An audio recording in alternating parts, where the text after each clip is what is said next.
할렐루야. 3일 동안 잘들 지내셨습니까?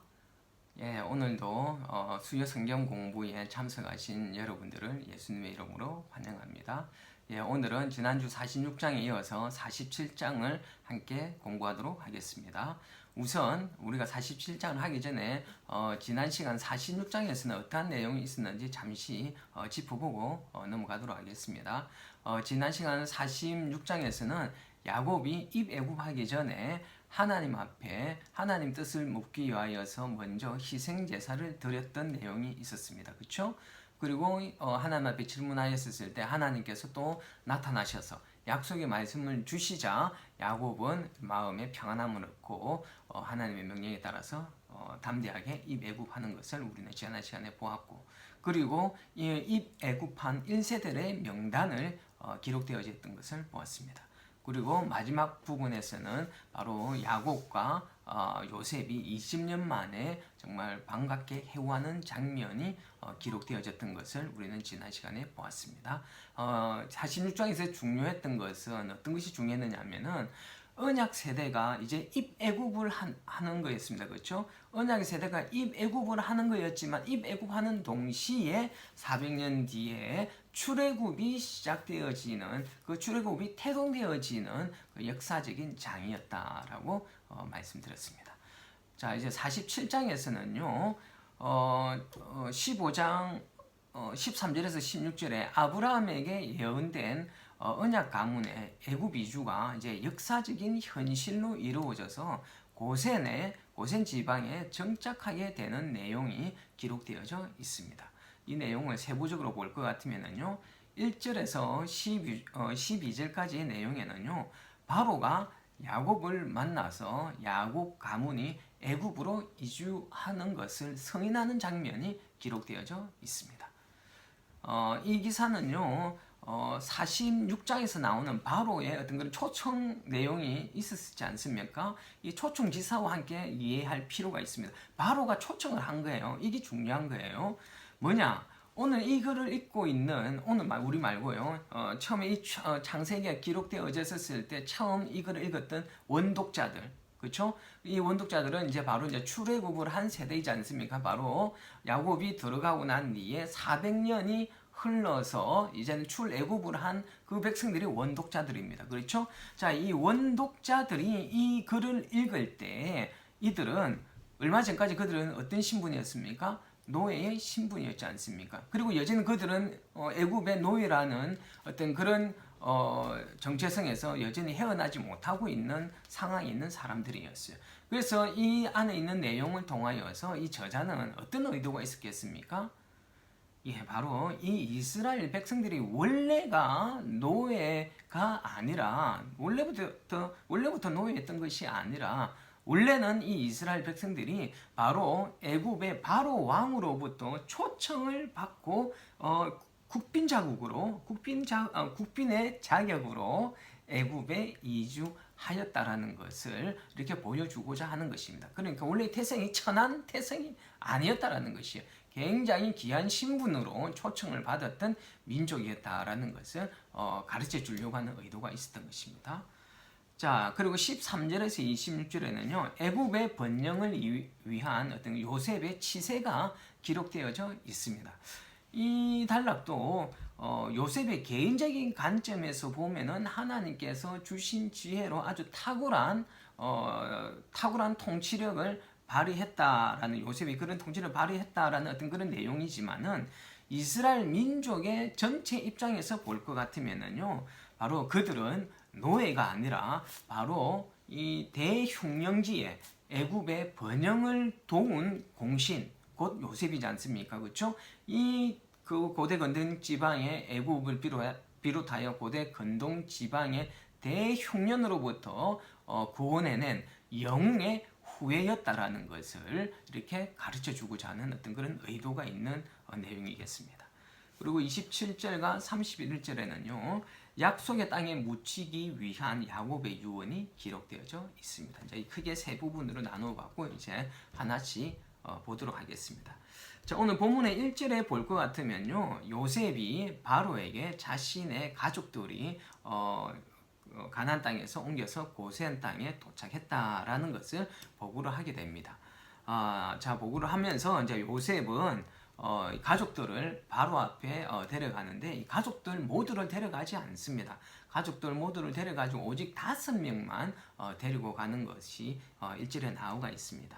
2절에 나오가 있습니다. 그 2절에 보니까 뭐라고 나와 있느냐 하면은 그의 형들 중 5명을 택하여 바로에게 보이니 라는 내용이 나옵니다.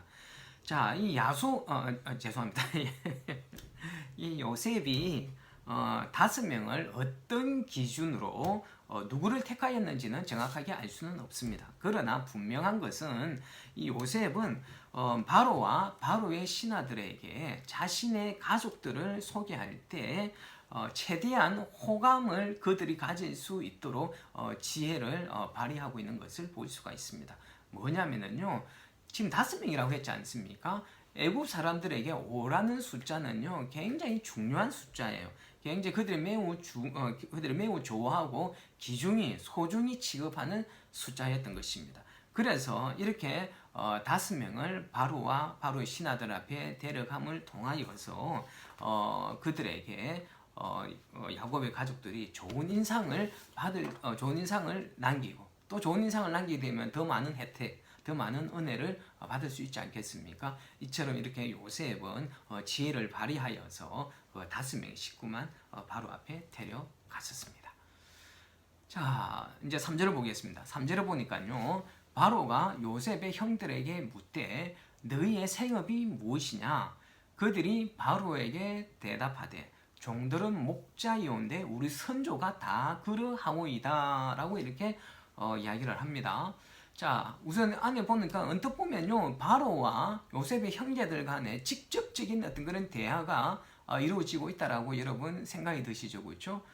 그럼 이 형제들이 뭐 원래부터 애국말을 할 수 있었겠습니까? 그렇지 않은 것입니다. 직접 대화하는 것처럼 보이지만 사실은 이들 사이 중간에 통역관이 있었다라는 것을 염두를 해 두셔야 됩니다.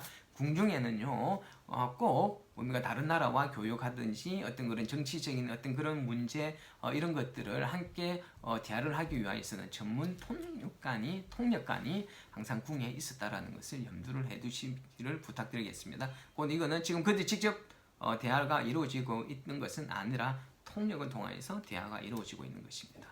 자, 그런데 오늘 요셉의 형들이 그렇게 이야기하잖아요.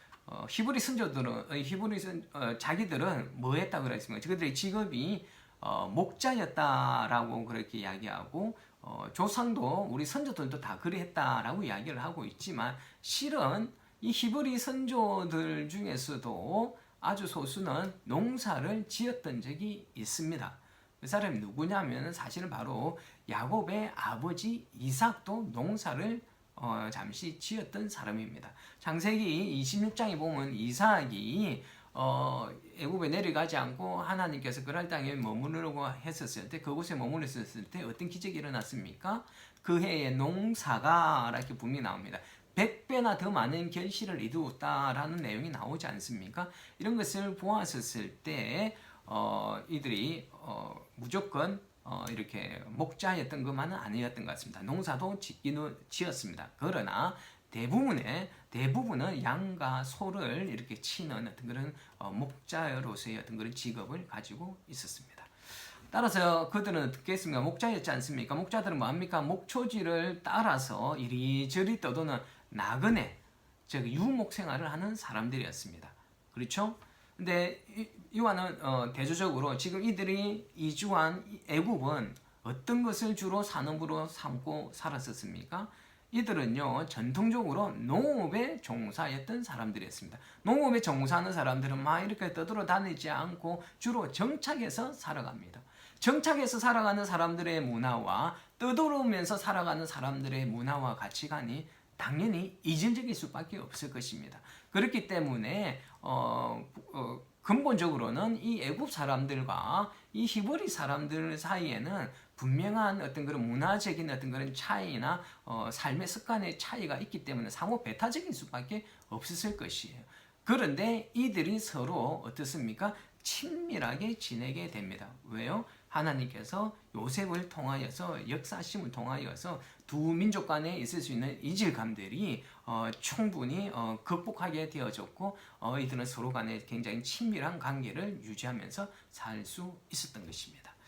자, 우리는 이것을 통하여서 이 모든 우리 살아가는 그 삶의 환경 가운데서 분쟁과 이 갈등을 해결할 수 있는, 근원적으로 해결할 수 있는 방법은요, 어떤 뭐 정치적인 기술이나 또는 인간관계의 기술로서 어떤 분쟁과 갈등을 다 해결할 수 있는 것이 아니라 오직 하나님이 역사하심으로 말미암아서 화해와 화목이 이루어질 수 있음을 우리는 깨닫게 되는 것입니다. 이 서로 간에 하나가 될 수 없는 문화와 가치관을 가진 사람이었지만은 하나님께서 요셉을 통하여 역사하심을 통하여서 그들이 서로가 친밀하게 지낼 수 있었다고 말씀드렸지 않습니까? 그러니까 우리 인간의 모든 갈등의 어떤 그런 벌어지는 어떤 그런 모든 관계들을 이렇게 서로가 하나가 되게 하고 화해하게 하는 가장 근본적인 그 힘은 하나님에게 있다라는 것을 우리는 깨달아야만 한다는 것입니다. 이 갈등이라는 것이 어떻습니까? 우리의 마음을 굉장히 상하게 할 때가 많지 않습니까? 그리고 사람과의 어떤 관계가 틀어지면 우리의 에너지가 그 갈등 그것 때문에 너무너무 쓸데없는 에너지가 낭비될 때가 참 많이 있습니다. 그렇기 때문에 사실은 이 갈등을 만들지 않기 위하여서는 우선은 어떻게 되겠습니까? 서로가 서로를 존중해주고 이해해주는 그런 태도가 필요하지 않겠습니까? 서로 간에 틀린 것이 아니라 뭐라고요? 다르다라는 거. 내 눈에 내 마음에 들지 않는다고 해서 그것이 틀린 것이라고 우리는 생각하고 그 사람을 공격할 때가 많은데 제가 이 교회에 와서 자주 그렇게 말씀드리지 않습니까? 틀린 것이 아니라 서로 간에 살아왔던 삶의 습관이나 가치관이 다르기 때문에 서로가 어떤 그런 서로 반응들이 무조건 호응할 수 있는 어떤 그런 일들이 늘 생기는 것은 아닙니다. 그렇기 때문에 우리가 다른 사람과 어떤 그런 갈등이 생길 때는 그 사람이 그 삶이 틀린 것이 아니라 다르다라는 어떤 그런 관념을 먼저 우리가 가지고 상대를 대하게 된다라면, 상대를 인격적으로 존중해주게 된다라면 이런 갈등의 관계가 세워지는 것이 좀 덜하지 않겠습니까? 그러나 그렇게 하려고 해도 갈등이 생길 때도 또 당연히 있지 않습니까? 이렇게 갈등이 생겼을 때는 무조건 인간적으로 이것을 해결하기 위해서 접근하는 것이 아니라 이 갈등의 문제를 하나님과 함께 풀어가고자 하는 어떤 그런 태도들이 우리가 가지는 것이 우리에게 참 중요할 것 같습니다. 아까도 말씀드렸다시피 모든 인간관계의 그 갈등을 풀어나가도록 하실 수 있는 분은 하나님이라는 것을 우리는 인정하고 믿었으면 좋겠습니다. 하나님께서 우리의 마음을 기경하실 수 있는 분이시지 않습니까? 하나님께서 간섭하시고 하나님께서 인도하시면 우리의 그 첨예한 어떤 그런 갈등들도 눈녹듯이 사라질 수 있는 일들이 우리들 삶 가운데서 분명히 일어날 수 있다는 것입니다. 그렇기 때문에 우리는 이런 갈등을 겪을 때 이 갈등에 너무 이렇게 집중하면서 에너지를 소비하면서 부정적인 생각만을 가질 것이 아니라 이런 갈등이 일어나도록 승인하신 분은 누구시겠습니까? 하나님이시지 않겠습니까? 막을 수도 있었지만은 그것을 승인하신 분은 하나님이셔요. 하나님께서 모든 일을 섭리하시니까. 그렇지 않습니까? 그렇다면 어떤 이런 갈등이 일어났을 때 왜 하나님께서 이런 갈등이 일어나도록 승인하셨을까? 이것을 우리가 하나님 앞에 질문하는 것 굉장히 중요하지 않겠습니까? 또 그 갈등을 통하여서 내 안에 예전에 보지 못했던 연약한 점들이 드러날 수가 있습니다. 그럼 그것 또한 하나님 앞에 질문하면 되지 않겠습니까? 이 갈등을 통하여서 나의 연약한 부분이 무엇인지 하나님 가르쳐 주시고 또 이를 통하여서 나의 연약한 점을 바꿔갈 수 있는 계기가 되게 해달라고 우리는 기도할 수가 있지 않겠습니까? 그러면서 하나님께서 나에게서 나의 삶 가운데서 무엇을 바꿔가기를 원하시는지 우리 자신을 성찰해보고 하나님 앞에 질문할 수 있는 그런 계기로 삼을 수 있기를 부탁드리겠습니다. 갈등은요, 주 안에서 풀어가게 되면은 우리를 아주 성숙한 사람으로 훈련시키는 가장 좋은 도구가 됨을 우리는 기억했으면 좋겠습니다. 가장 대표적인 사람이 누구였습니까? 바로 야곱이었지 않습니까? 라반이라는 사람과 20년 동안 굉장히 깊은 갈등을 가지고 있었지만 이 갈등을 통하여서 야곱이 점점 성숙한 사람으로 변화되어졌다는 것을 우리는 기억해야만 되겠습니다. 자, 4절을 보도록 하겠습니다. 4절에 보니까요, 그들이 바로에게 또 고하되 기근이 심하여 이곳에 거류하고자 왔사오니. 자, 그들이 바로에게, 그러니까 야곱의 아들들이 바로에게 이야기를 하는 것입니다. 자, 여기서 거류하다라는 말이 나오지 않습니까? 이 거류하다라는 의미는 나그네로서 잠시 머물다라는 뜻입니다. 예전에 제가 한번 설명해 드렸던 적이 있습니다. 나그네로서 잠시 머물다라는 뜻이에요. 그러므로 이 야곱의 가족들은 어떤 생각을 가지고 이 애굽에 내려온 것입니까? 그들은 잠시 이 대기근 동안에만 잠시 피하기 위하여서 이 애굽 땅에 머물러 왔다라고 바로에게 이렇게 이야기를 하고 있습니다. 자, 그러나 이 야곱의 자손들은 그들의 생각과는 달리 이 애굽에 얼마나 머물게 됩니까? 430년이라는 시간을 이 애굽 땅에 머물게 되는 것입니다. 하나님께서 이 애굽 땅에 430년이라는 시간 동안 머물게 하신 그 이유는 무엇이었겠습니까? 제가 계속해서 말씀드리고 있지 않습니까? 이 야곱의 가문이 살았던 그 가나안 땅에는 수없이 많은 우상들이 있었습니다. 바로 이 엄란한 우상으로부터 이 야곱의 가족들이 그것을 피함으로써 그들의 여호와의 신앙, 또 그리고 그들의 어떤 그런 성결한 어떤 삶 이런 것들을 지키도록 하기 위하여서 애굽으로 오게 만들었다라고 말씀드렸지 않습니까? 자, 또한 물론 전에도 말씀드렸지만 이 애굽에도 많은 우상 문화가 있었다라고 그랬습니다. 그렇죠? 그러나 지금 우리가 계속해서 읽어가겠지만은 무엇입니까? 이들은 어디에 정착하게 된다 그랬습니까? 고센 땅에 정착하게 된다라고 그랬습니다. 이것은 국경지대에 있는 땅이라고 그랬어요. 그러니까 애굽의 중심부에서 멀어져 있는 곳입니다. 그러니까 이스라엘 백성들만 따로 분리되어져서 머물게 되었기 때문에 바로 가나안의 그 우상 문화에서 벗어나서 우상이 많은 애굽이었지만 이들과 분리되어진 곳에서 그들의 신앙과 그들의 정체성을 지킬 수 있는 곳으로 하나님께서 인도하신 것이었습니다. 그러니까 그들의 생각은 잠시 머무는 것이었지만은 하나님께서는 그들의 신앙을 지키고 또 하나님께서 약속하신 그 언약을 성취시키기 위하여 430년이라는 시간 동안 머물게 합니다. 그 언약이 무엇입니까? 한 민족을 이루게 하시겠다라고 약속하셨지 않습니까? 그렇죠? 가나안이라는 그곳에서의 우상 문화로부터 그들의 어떤 신앙도 지키면서 하나님께서 이들에게 한 민족을 이루시겠다는 그 약속을 성취하시도록 하기 위하여서 430년이라는 시간을 이 애굽에서 머물게 하셨다라는 거. 야곱이 알지 못한 미래를 하나님의 섭리 안에서 하나님께서 진행하시는 것을 우리는 깨닫게 됩니다. 자, 야곱도 자신의 생각과는 다르게 가나안에 오래 머무는 것에 대하여서 좀 야곱도 당황스러웠지 않았겠습니까? 한 흉년이 끝날 동안 있을 거라고 생각했는데 17년은 자기가 죽기 전까지 이렇게 머물고 있는 것을 보면서 좀 당황스러울 수도 있었을 것 같습니다. 이런 것처럼 때로는 우리의 삶이 우리의 생각과 너무도 이렇게 다르게 흘러갈 때가 있습니다.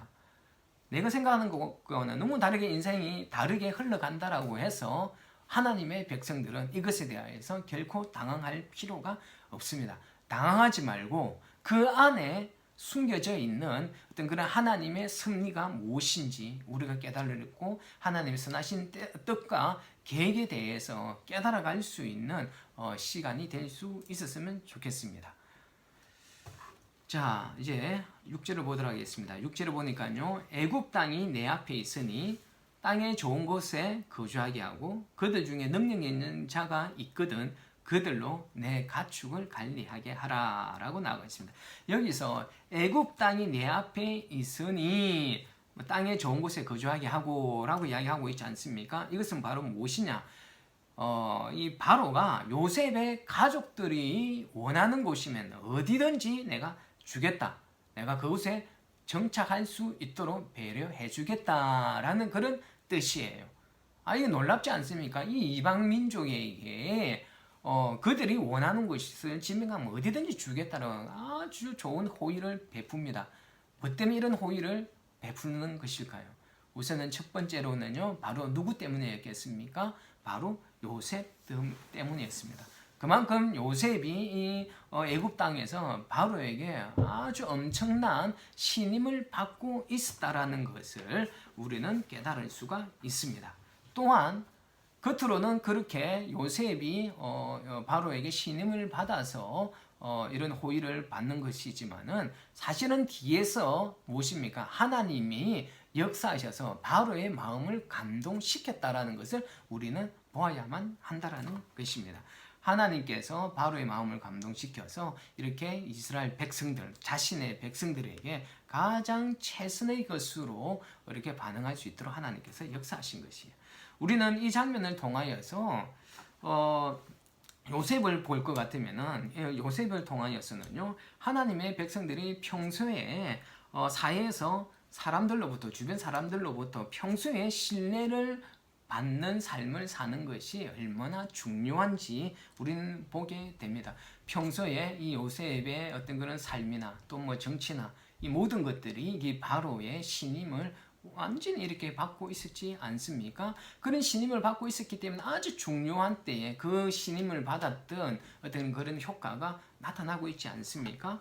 평소에 신뢰받는 삶을 사는 것이 어쩌면 우리의 인생의 가장 결정적인 순간에 아주 큰 영향력을 미칠 수 있다는 것을 우리가 기억하시고요.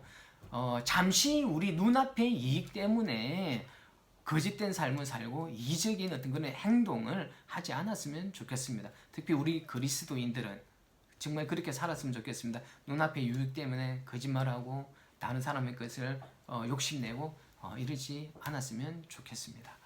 자, 그리고 또 우리가 궁극적으로 봐야 되는 것은 하나님은 하나님의 백성들을 최선의 길로 인도하시기 위하여서 바로의 마음을 감동시켰지 않습니까? 야곱의 가족들을 최선의 것을 이동시키기 위하여서 바로의 마음을 감동시킨 것처럼 하나님은 하나님의 자녀들을 위해서 세상에 있는 그 모든 것, 바로의 마음을 활용하셨던 것처럼 세상에 있는 그 모든 것들을 활용하셔서 하나님 자신의 백성들에게 가장 최선의 것, 가장 최고의 것으로 주시는 하나님이심을 우리는 오늘 이 야곱 가문을 통하여서 우리는 볼 수 있는 것입니다.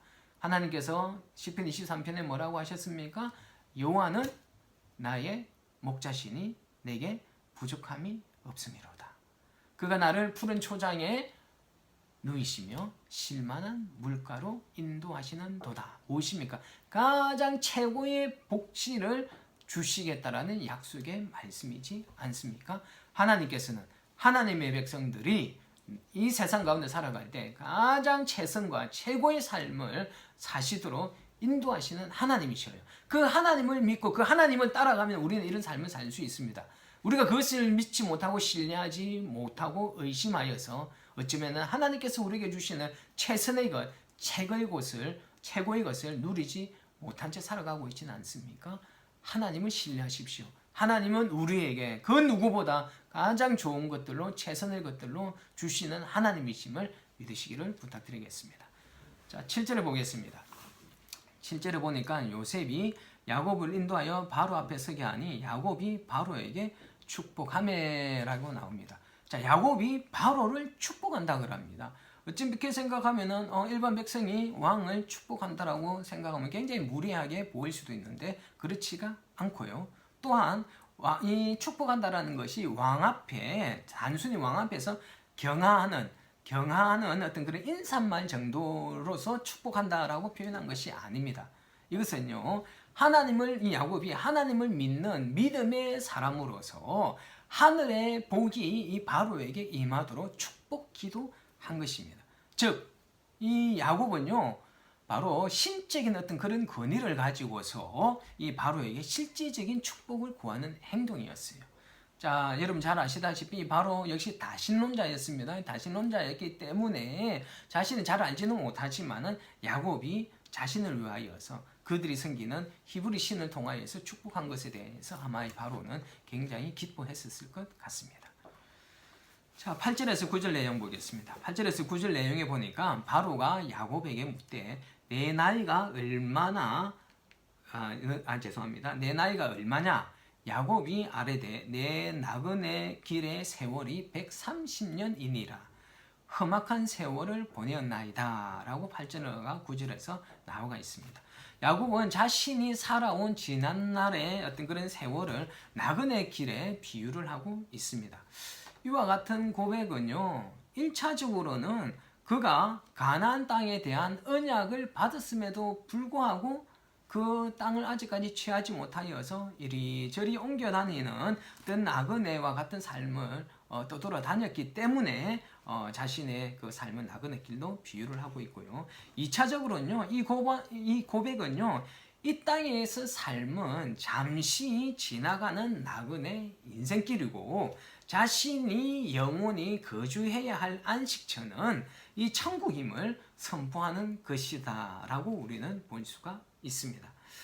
자, 오늘날 우리들의 그 삶 역시 이 땅이 지금 야곱이 살아가는 그 지금 현재 죄송합니다. 야곱이 살아가야 될 삶이 얼마나 화려하겠습니까? 총리의 아버지니까 이 가족이 아주 풍요롭고 화려한 삶을 살지 않겠습니까? 그러나 이 야곱의 마음 가운데서는 지금 눈에 보여지는 이런 화려한 삶보다는 하나님께서 주신 그 언약의 땅에 돌아가는 것이 이 야곱에게는 최고의 어떤 그런 소망이었을 것입니다. 여러분, 야곱처럼 우리도 이 화려해 보이는 이 세상에서의 삶이 전부인 것처럼 우리가 생각하고 이 세상의 삶에만 우리가 집착하는 것이 아니라 이 야곱처럼 바로 하나님께서 우리에게 기업으로 주신 바로 하나님의 나라 천국에 대한 어떤 그런 소망을 가지고 좀 사셨으면 좋겠습니다. 때로는 우리가 이 땅에 살아가는 것이 굉장히 어렵고 힘이 들지만은 그 어렵고 힘듦을 버텨낼 수 있는 또 원동력은 바로 우리에게 주어질 영원한 하나님의 나라에 대한 소망이 가지고 있으면요, 어렵고 힘든 시간을 우리가 또 잘 버텨낼 수 있을 줄로 믿습니다. 그렇기 때문에 여러분 그렇게 생각하셨으면 좋겠습니다. 우리가 살아가야 될 이 땅은요, 우리가 잠시 소풍 나온 곳이라고 생각하자라고 지난번에도 말씀드렸지 않습니까? 소풍 나간 곳에서 영원히 살 것처럼 막 화려한 집을 짓고 떠나지 않을 것처럼 그곳에 이렇게 집착하는 것은 아니라고 그랬습니다. 소풍 무엇입니까? 잠시 왔다가 즐겼다가 마는 것입니까? 집으로 돌아가는 것이지 않습니까? 여러분, 우리는 이 땅에 잠시 소풍 왔다라고 생각하시고 우리가 돌아가야 할 영원한 집이 있다라는 거 여러분 항상 염두에 두시면서 사셨으면 좋겠습니다. 영원한 삶을 우리가 이 땅 가운데서 준비하고 소망하는 저와 여러분 되시기를 부탁드리겠습니다. 자, 야곱은 자신의 삶을 험악한 세월이었다라고 이렇게 바로에게 이야기를 하고 있습니다. 야곱의 생애에 대해서 아주 적나라하게 이야기를 하고 있지 않습니까? 우리가 한번 생각해 봐도 이 야곱의 삶은 굉장히 험난한 세월이었습니다. 왜 그렇습니까? 처음에 자신의 형 에서의 장자의 축복권을 도둑질 함을 통하여서 도망자 신세가 되지 않습니까? 자신이 사랑하는 그 어머니와 아버지를 떠나서 바단 아람이라는 그곳으로 외삼촌 라반이 있는 곳으로 도망하게 됩니다. 그렇죠? 또 도망가서 거기서 몇 년이나 머무릅니까? 20년이나 아주 그 험악한 노동자의 삶을 20년이나 또 품삯까지 떼어가면서 20년이라는 세월을 그곳에서 살지 않습니까? 자, 그 20년 세월을 마치고 이렇게 돌아오다가 에스를 만나기 전에 야복 강가에서 천사와 씨름하다가 어떻게 되었습니까? 환도뼈가 부러짐을 통하여서 절름발이로 장애인이 되는 일까지 겪게 되었습니다. 뿐만 아니라 세겜에서 자신의 딸 디나가 어떻게 됩니까? 강간을 당하고 결국은 시집도 못하고 계속해서 자신과 함께 사는 그런 것도 경험하였지 않습니까? 또 마지막에 가장 또 야곱의 마음을 아프게 했던 것은 자신이 사랑하는 아들 요셉이 그 형들의 계략에 의하여서 애굽에 팔려가고 20년이라는 세월 동안 사랑하는 아들을 보지 못하는 아주 어렵고 힘든 사건들을 많이 겪었기 때문에 이 야곱은 자신의 어떤 그런 삶을 아주 험난한 세월이었다라고, 험악한 세월이었다라고 고백을 하고 있는 것입니다. 자, 그러나 여러분 잘 기억해 보십시오. 이런 험난한 세월이 있었기 때문에 사기꾼 야곱이 성숙한 이스라엘로 변할 수 있었던 것을 우리는 보아야만 하는 것입니다. 그리고 또한 최종적으로는 야곱을 통하여서 하나님의 언약의 성취가 이루어지는 도구의 역할도 하게 되지 않습니까? 자, 여러분, 우리 인생 동안 우리가 살아가는 그 삶이 결코 쉽지 않기 때문에 때로는 낭망이 되어지고 너무 지치기도 합니다. 아마 야곱도 그랬을 것 같습니다. 그러나 우리 하나님께서는 그 하나님의 백성들에게 이런 험난한 세월을, 험악한 세월을 허락하시는 데에는 이유가 없이 우리를 골탕 먹이기 위해서 그런 세월을 승인하는 것이 아닙니다. 하나님께서 하나님이 사랑하는 백성들에게 이 험악한 일을 승인하시는 데에는 분명한 하나님의 뜻과 계획을 가지고서 이 일들을 승인하시고 진행하신다라는 것입니다. 하나님께서는 우리에게 이 험난한 세월을 통하여서 우리를 깎고 다듬으셔서 우리를 예수 그리스도의 장성한 분량까지, 즉 예수님을 닮은 삶을 살도록 하기 위하여서, 우리들을 변화시키기 위하여서, 변화된 삶을 살도록 하기 위하여서 하나님께서는 우리에게 험악한, 그러니까 힘겨운 시간들을 승인하신다라는 것을 여러분 깨달으시기를 부탁드리겠습니다. 우리의 그 삶이 힘겨울 때도 있지만 우리가 믿는 것은 하나님께서는 결코 우리들에게 감당치 못할 시험당함을 허락치 아니하신다. 제가 계속 말씀드리고 있지 않습니까? 우리가 감당치 못한 시험을 절대로 하나님께서 허락하지 아니하시고, 그런 시험이 올만할 때쯤이면 피할 길을 내어 주신다라고 하나님께서는 분명히 약속하셨습니다. 그렇다면 지금 하나님을 믿는 백성들이 지금은 정말 내가 이거는 못 견딜 것 같아 라고 그런 생각을 가지고 있으시면은요, 하나님께서는 이미 어쩌면 우리에게 피할 길을 만들어 주셨고, 또 어쩌면은 우리는 못 견딜 것 같지만은 충분히 우리가 이 시험, 이 어려움의 시간을 이겨낼 수 있는 힘을 우리에게 주셨습니다. 그렇기 때문에 우리가 감당치 못할 시험은 절대로 없다라는 거 여러분 믿으시고, 절대로 낙심하지 마시고 하나님과 함께 어려움의 시간들을 통과해 나갈 수 있기를 부탁드리겠습니다. 자, 11절 보겠습니다. 11절에 보니까요, 바로의 명령대로 애굽의 좋은 땅 람셋을 그들에게 주어 소유로 삼게 하고 라는 구절이 나옵니다. 자, 이 람셋은요, 야곱의 가족이 어디로 이주했다고 그랬습니까? 고센으로 이주했다고 그랬습니다. 그렇죠? 바로 이 고센 지방의 한 성읍이 바로 이 람셋이에요. 그런데 사실은 이 람셋이라는 이 지명은 야곱의 가문이 이주할 때는 사실은 이 지명이 그때 당시에는 없었습니다. 이 람셋이라는 것은 이 람셋 성이거든요. 이거는요, 나중에 야곱의 후손들이 노예로 살면서 아주 혹독한 노동을 통하여서 훗날 건설되어진 어떤 애굽의 국고성이에요. 그러니까 이들이 이주할 때는 이것이 없었지만은 지금 이 구절에서 고센이라고 말하지 않고 람셋이라고 기록하는 것은 지금 이 창세기를 읽고 있는 원독자들이 고센보다는 이 람셋을 더 익숙하게 받아들였기 때문에 아마 모세는 이 람셋이라고 이렇게 표기를 한 것 같습니다. 그리고 여러분, 이 람셋은 나중 출애굽기에도 나오게 되지만은 이스라엘 백성들이 출애굽을 할 때 이스라엘 백성들이 집결했던 장소이기도 합니다. 자, 바로는 야곱의 가족들에게 람셋, 즉 고센을 그들의 소유로 삼게 해주었습니다. 야곱의 가족들은 흉년기 동안 잠시 동안 거주하기 위하여 왔지만은 바로는 잠시 머무는 것이 아니라 뭡니까? 영주할 수 있도록, 그들이 계속해서 머물 수 있도록 그 땅을 야곱의 가족에게 기업으로 주었어요. 즉 그들이 머무는 고센 땅은 잠시 빌려서는, 임차해서 쓰는 땅이 아니라 그들이 영주해서 살 수 있도록 합법적으로 이 바로가 이 야곱의 가족들에게 준 땅이었던 것입니다. 하나님께서 바로를 통하여서 일하고 계십니다.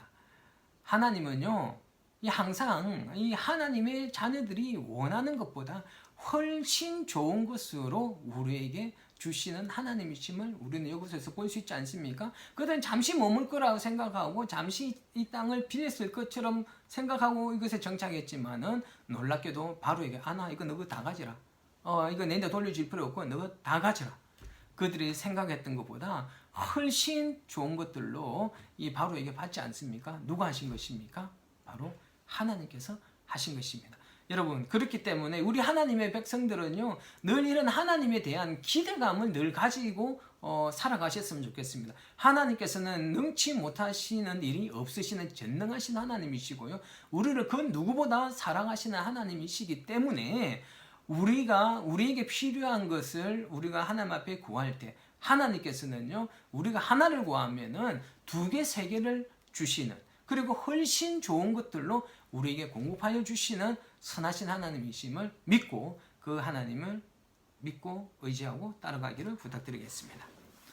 자, 이제 13절에서 26절의 내용입니다. 13절에서 26절의 내용은 이 대기근을 맞이하여서 요셉이 펼치는 어떤 탁월한 기근 정책을 기록하고 있습니다.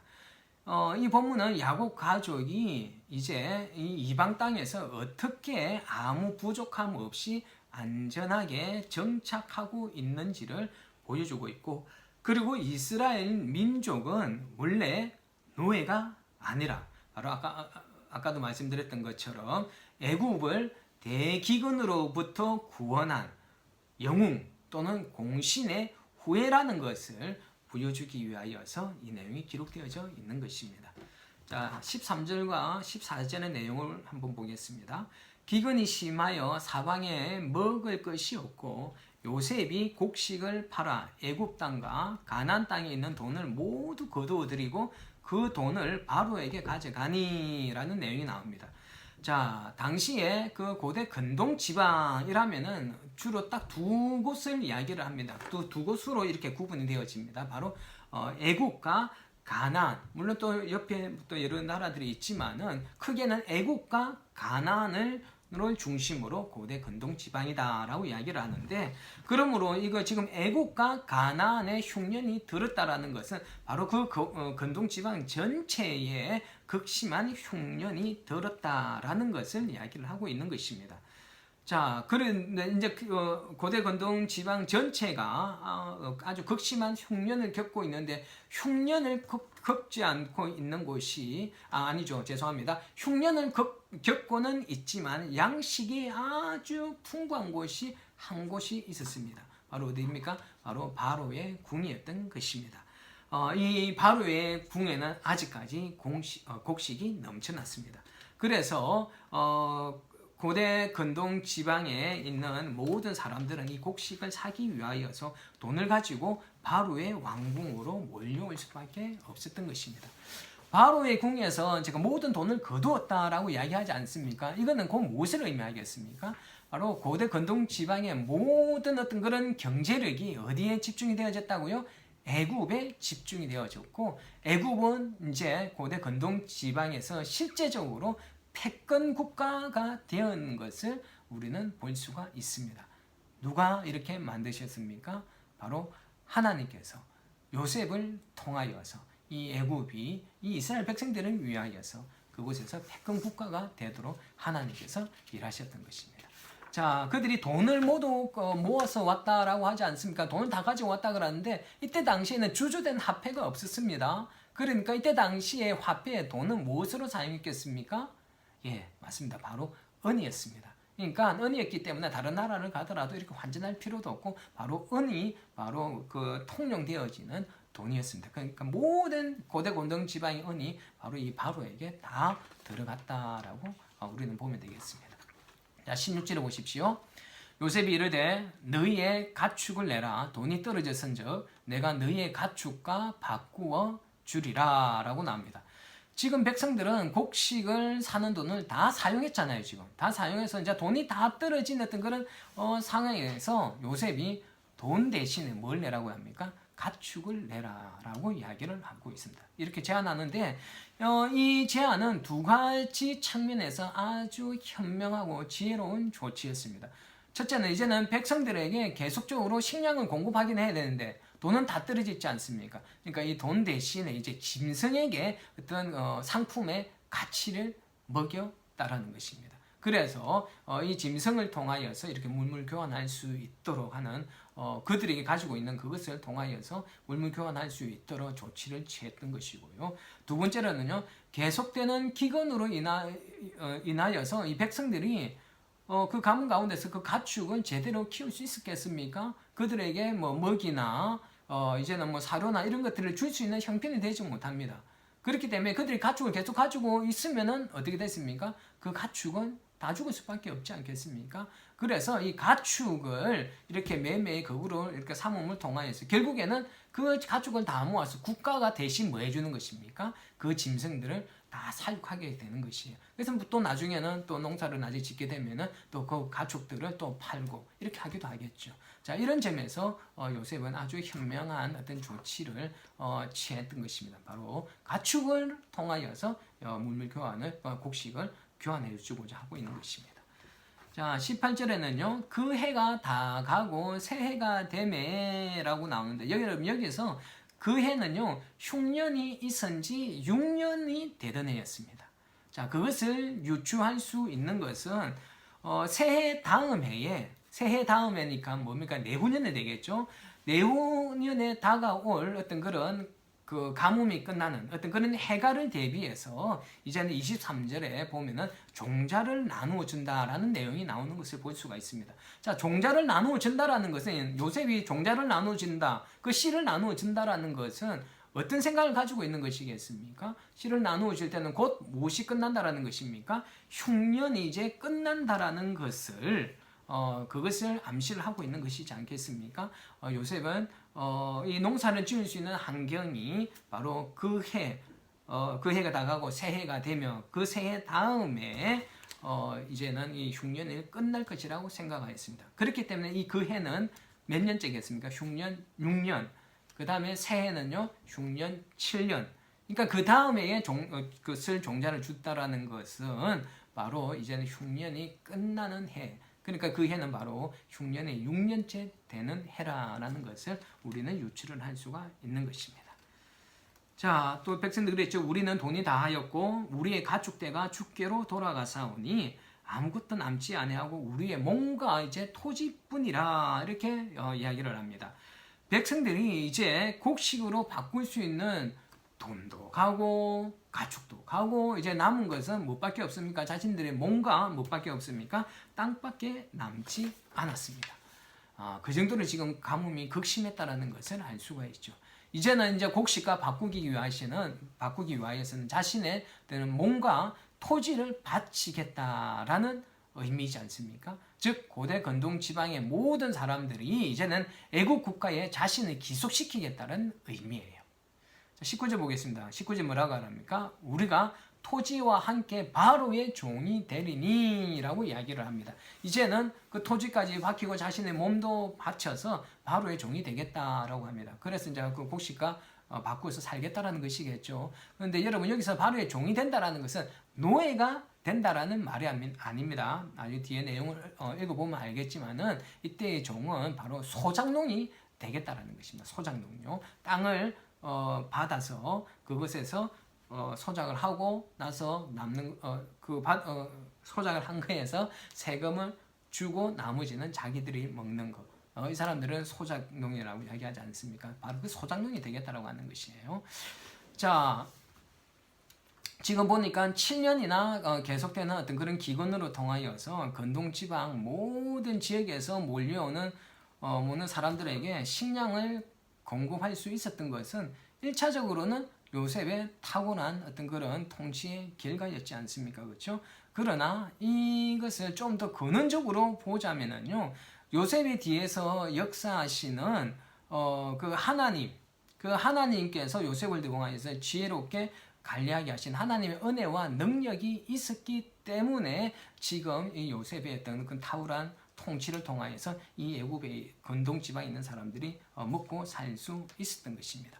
그러니까 이것이 이런 맥락에서 볼 것 같으면은 겉으로는 사람들이 이끄는 것 같지만 인류의 역사를 사람들이 이끄는 것 같지만은요, 그 역사의 이면에는 하나님께서 역사하시고 있다라는 것을 우리 그리스도인들은 깨달아야 합니다. 그냥 우연히 모든 세상의 일들이 어떤 사람의 어떤 그런 능력과 어떤 사람의 방법으로 그냥 이 세상이 굴러가는 것 같지만은요, 절대로 그렇지 않다라는 것입니다. 우리 그리스도인들은 이 영적인 눈들을 분명히 떠야 될 필요가 있습니다. 우리 주변에서 일어나는 모든 인간의 역사의 이면에는 하나님의 통치와 하나님의 섭리가 역사하고 있다라는 그 믿음을 우리가 가지고 살아가고, 우리 인류의 주변에서 일어나는 그런 일들을 통하여서 하나님께서 무엇을 우리들에게 또 말씀하려고 하시는지를 깨닫고자 질문하고 기도할 수 있는 저희들 되시기를 부탁드리겠습니다.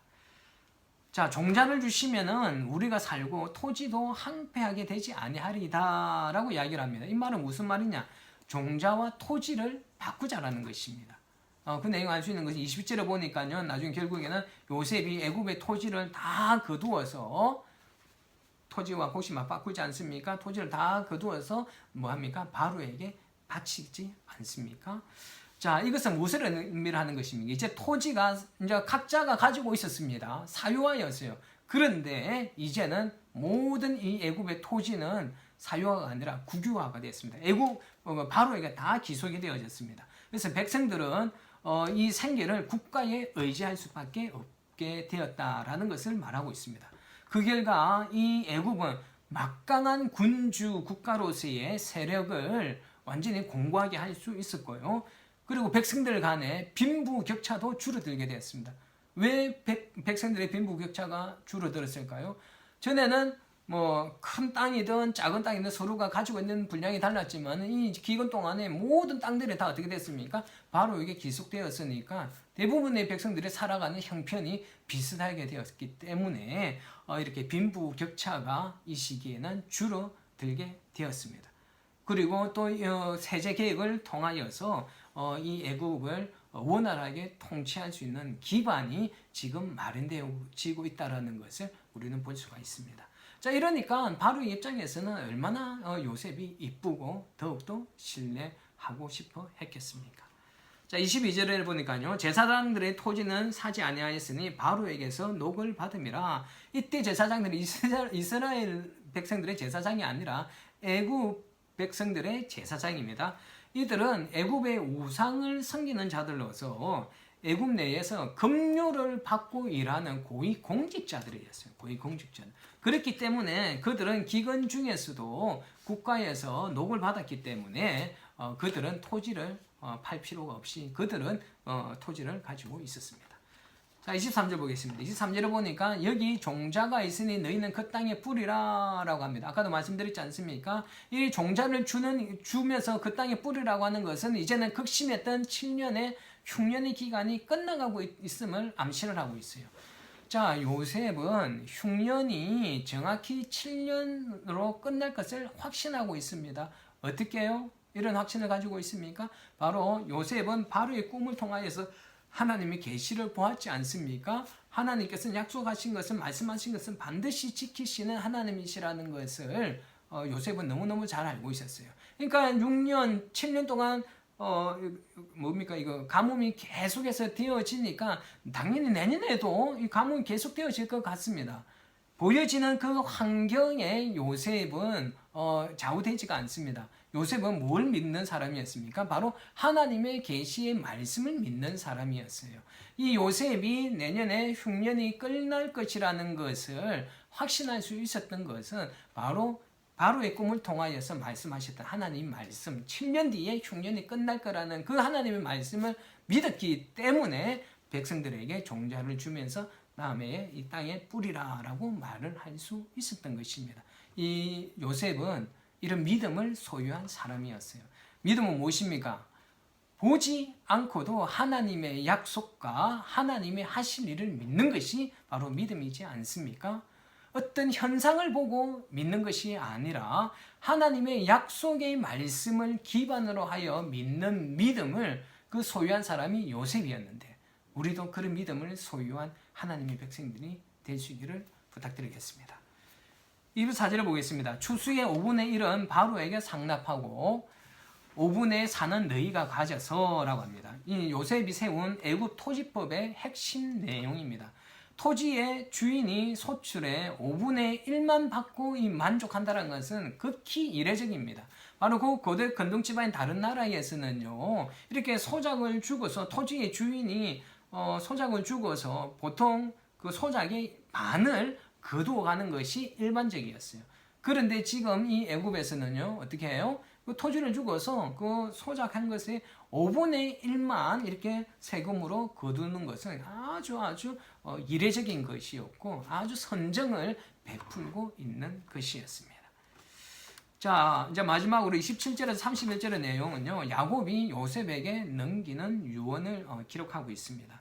즉, 기근이 끝나면 즉시 가나안 땅으로 돌아갈 것이다라고 생각했음에도 불구하고 애굽에서 거주한 지 17년이라는 세월이 지나고 죽음을 앞두고 있지만은 여전히 그는 돌아가지 못하고 있습니다. 그런 상황 가운데에서 야곱은 요셉에게 마지막 이렇게 유언을 주고 있는데, 그 유언 내용은 바로 자신이 죽었을 때 자신의 시신을 애굽 땅에 묻지 말고 가나안 땅에 있는 조상의 선령에 묻어 달라라는 유언을 하는 내용입니다. 27절을 보십시오. 27절 보겠습니다. 27절에 보니까 이스라엘 족속이 생육하고 번성하였더라라는 구절이 나오죠.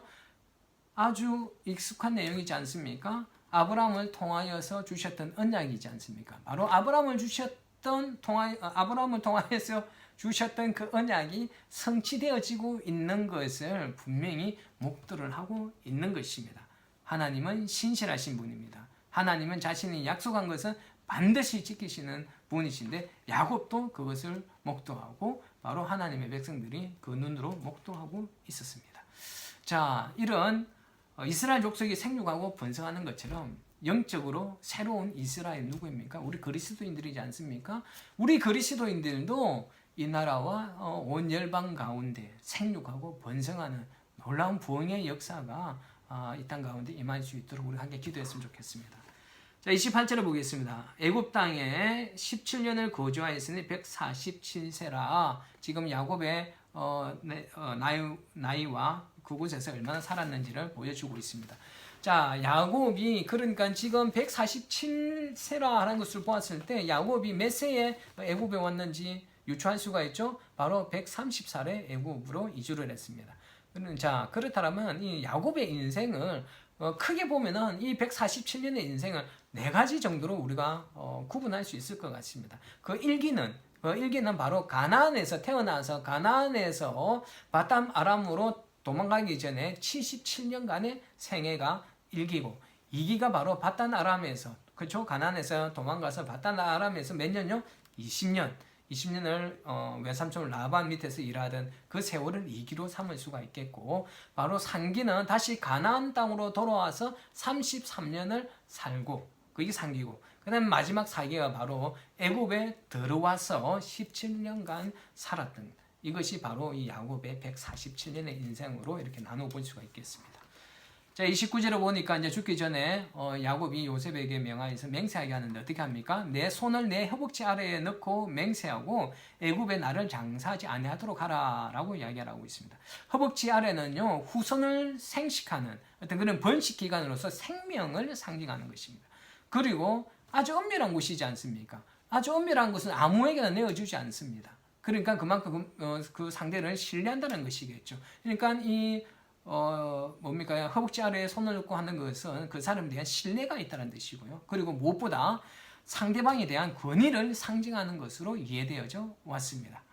그러므로 여기에 손을 대고 맹세하는 것은요, 당사자 간의 깊은 신뢰를 반영하고 있고, 또 그 맹세를 신실히 이행할 것을 약속하는 맹세의 표시였다라는 거 제가 전에도 말씀드렸었습니다.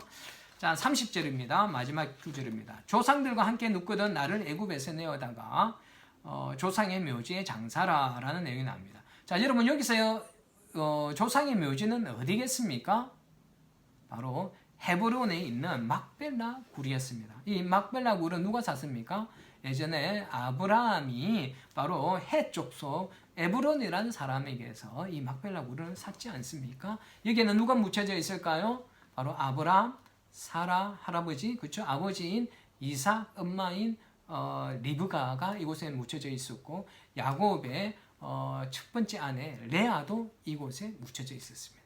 라헬은 이곳에 묻혀져 있지 않았습니다. 라헬은요, 에브라시라는 곳에, 바로 베들레헴 쪽입니다. 그곳에 묻혀 있었다라고 창세기에서는 기록하고 있습니다. 자, 사실 동서고금을 막론하고 사람들은 조상들과 함께 묻히기를 원하는 사상을 가지고 살고 있지 않습니까? 그러나 야곱이 바로 조상이 있는 곳에 묻어달라라고 하는 이유는 단지 조상들과 함께 묻히고자 하는 어떤 그런 차원이 아니었습니다. 그는 조상의 땅 막벨라 굴이라는 그거보다는요, 약속의 땅 가나안 땅에 중점을 두고 있다라고 보아야만 되겠습니다.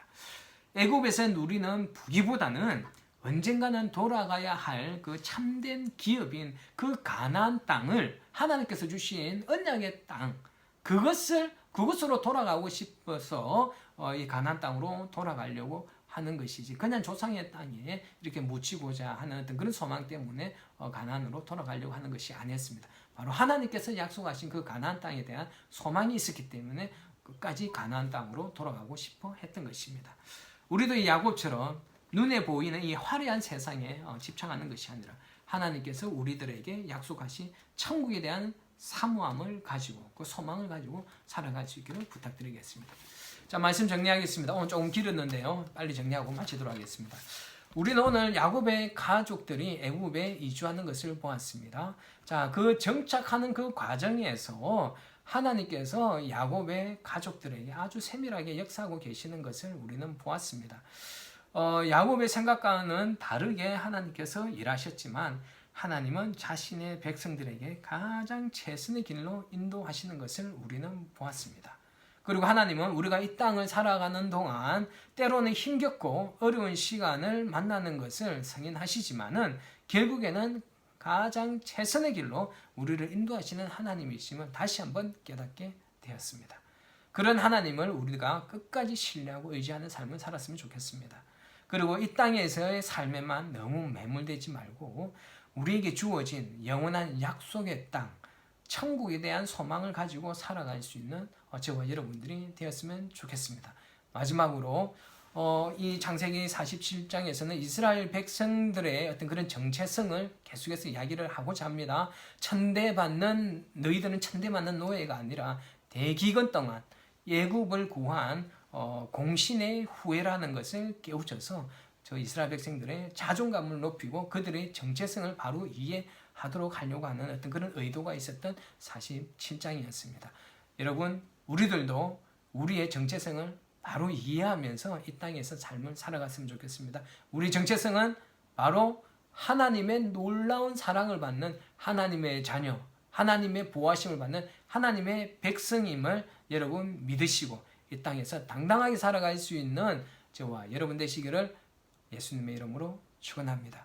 수고들 하셨습니다. 다음 주에 뵙도록 하겠습니다. 감사합니다.